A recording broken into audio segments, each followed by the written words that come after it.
Let's try this one more time. Alright, let's try this again and let's hope the signal holds. I got rid of some of the background applications, closed a bunch of pages and all this other good stuff. And hopefully that does a better job with the signal. Not to mention potentially having to get another computer if I can't solve the Wi-Fi stuff. This is aggravating.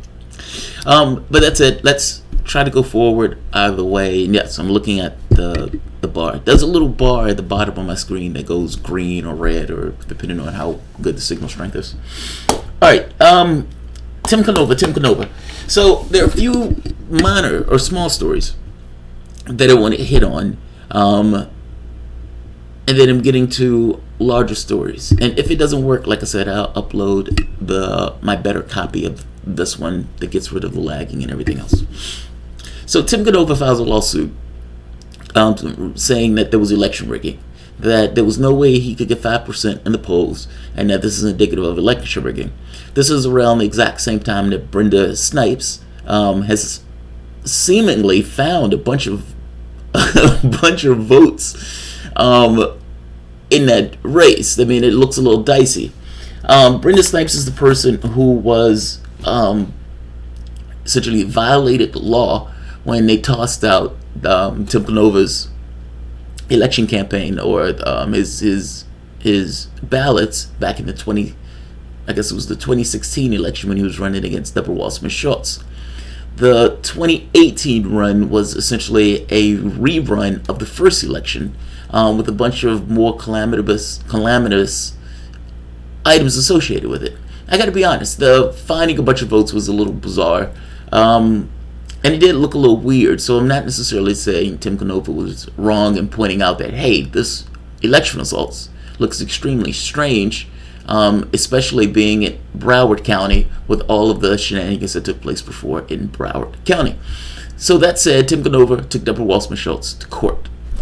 There's been an update on this, and Tim Canova wrote the update himself. Let's see if I can flip to this.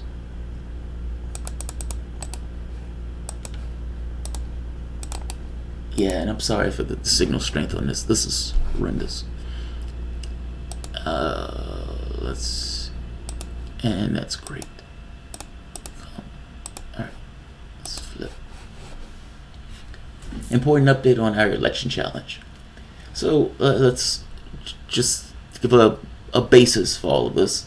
Some weeks ago, I filed the lawsuit in the Florida Circuit Court contesting the results of the November 6, 2018 election against Deborah Wasserman Shultz.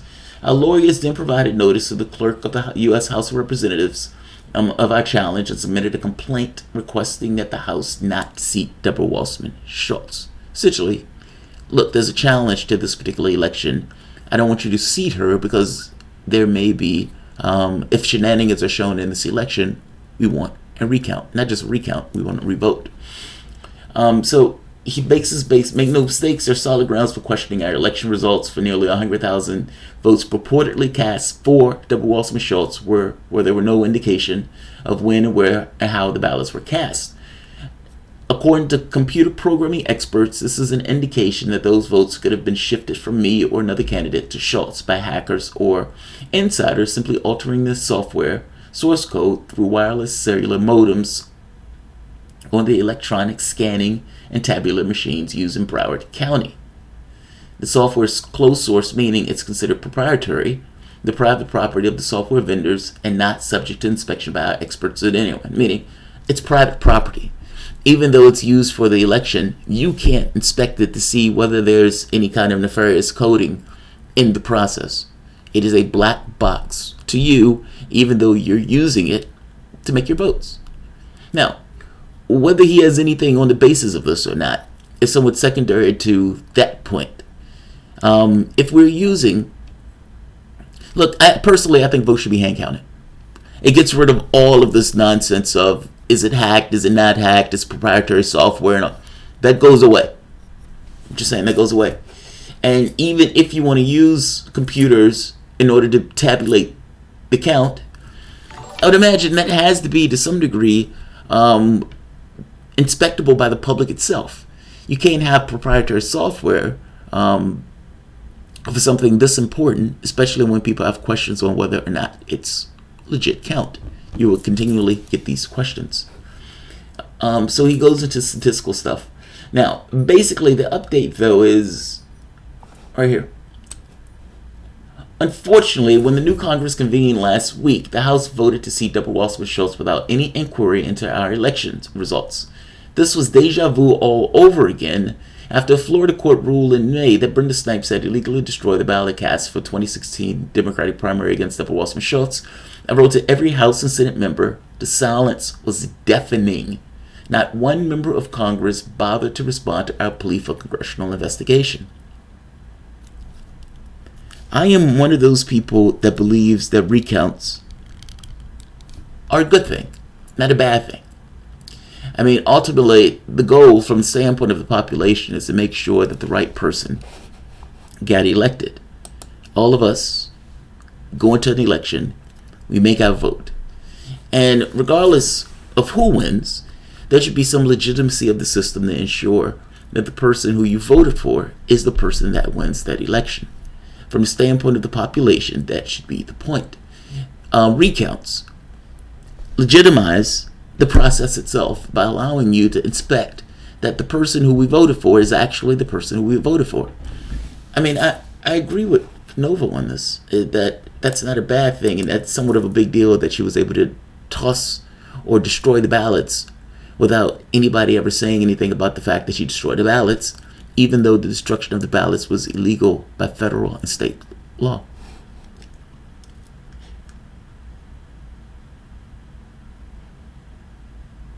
Right here.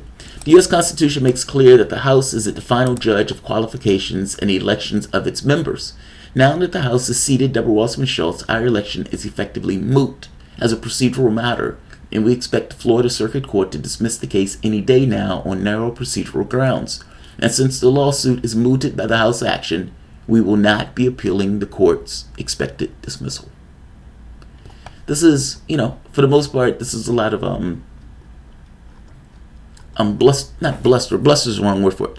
But this is a lot of him making his case on why he made the case, with this small section being really the update that he has an expectation that they're going to dismiss the case any day now, and that he is not going to appeal it, because at the end of the day, the House is the arbiter on who's born into the House. Right here.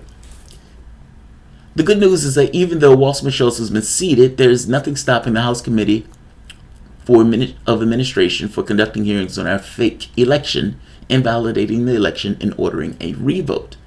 There's much more at stake than the congressional district. The system of black box voting undermines public faith. That's true. That's very true.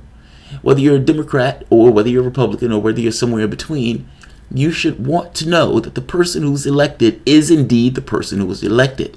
And if you can't necessarily challenge the system that puts that person in office, how do you know that the system was legit? You're stuck with an act of faith. Well, this should be somewhat of a scientific process, not a religious one. The system of black box voting undermines public faith and confidence in our election results. If the electronic voting machines were rigged in Broward County, they could be rigged almost anywhere. If we fail to clean up the corruption now, electronic voting machines may well be rigged in some of the 2020 presidential primaries and general election, and perhaps not by the Russians or the Chinese. That's why I've been calling for a ban on these inherently vulnerable electronic voting machines, replacing them with a system of 100% hand-counted paper ballots in public. Nothing less will help restore the conditions necessary for a functioning democracy. And on this point, I agree with him. So, I mean, that's, for the most part, the update. Let's see. I'm going to have to re-upload this video, guys, because I know the stream is not doing all that well. And give me 1 second, belt. I'm pulling up Streamlabs now. Let's see who's here.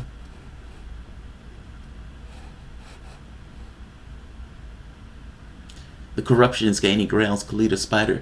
The Snipes was asking for $70,000 for him to have them reviewed and destroy them against state and federal retention laws.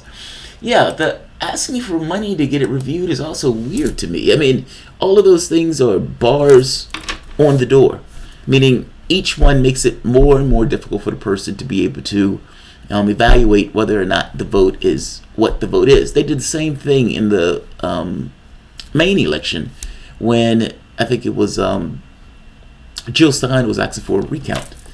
And they were like, well, it's going to cost you X amount to get a recount. It's like, what do you mean it's going to cost me X amount to get a recount? How do you know that the vote is what the vote is?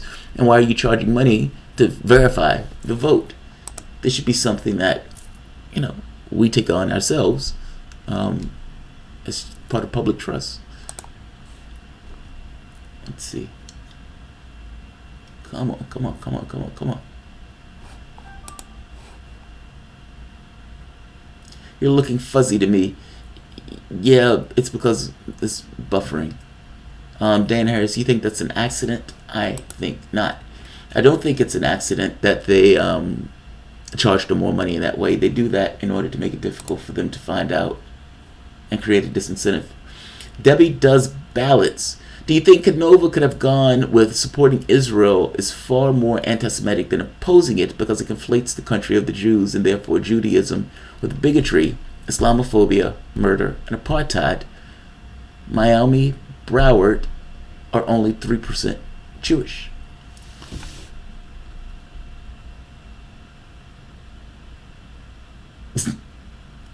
Robert Browning Jr. Thank you for your work. Sometimes you're too nice and open to plain idiots. Thank you. Thank you, Robert. I appreciate that. Look, people have their positions. Sometimes they're being legit. Sometimes they're not. If they're being earnest, I give a little bit more credit or leeway to somebody who is not. Do you think Canova, I have to read this one again. Do you think Canova have gone with supporting Israel is far more anti-Semitic than opposing it because it conflates the country of the Jews and therefore Judaism with bigotry, Islamophobia, murder, and apartheid? Miami and Broward are only 3% Jewish. I mean, I get your point. That's kind of funny.